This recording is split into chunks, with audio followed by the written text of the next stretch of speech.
11 novembre 1860.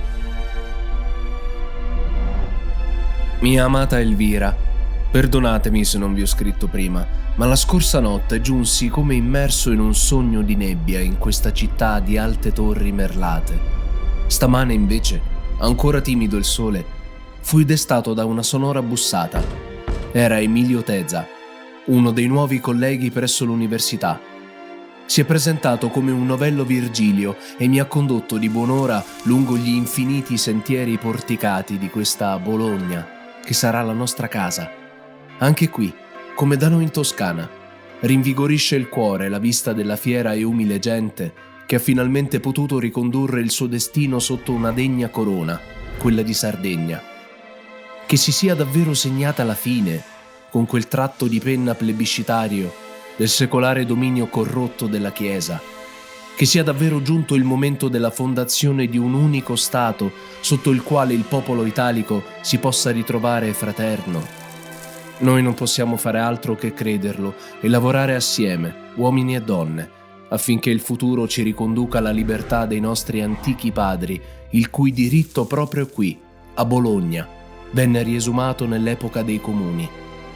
Assieme all'ormai amico Tezza, giunsi fin sotto le massicce mura medievali e lì, incastonato nello scorrere del tempo, trovai uno strano edificio, l'antica chiesa di Santa Maria del Piombo.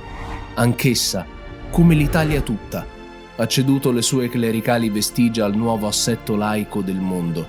Non sarebbe magnifico, mia cara, vivere in quel pezzetto di cambiamento e rinascita?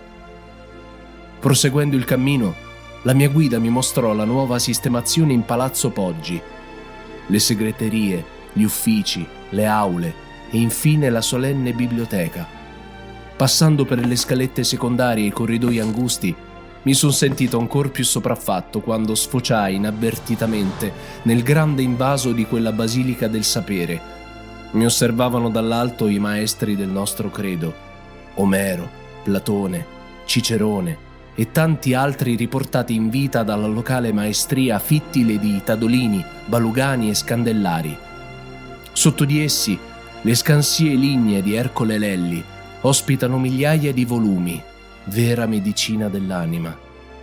Come ricordano due iscrizioni agli estremi della grande aula, i benefattori di tale impresa furono Benedetto XIV e il cardinale Monti.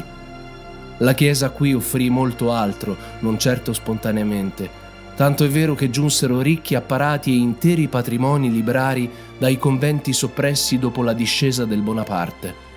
Questo lascito farò in modo non sia vano.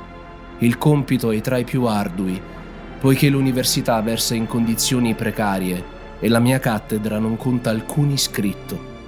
Tuttavia non mi perdo d'animo, conscio del sacrificio che mi richiede questa grande madre, che da 8 secoli allatta il suo popolo con il senno della ragione. Abbiate cura di voi, mia cara Elvira, e non dubitate. Qui a Bologna creeremo il nostro futuro. Giosuè Carducci.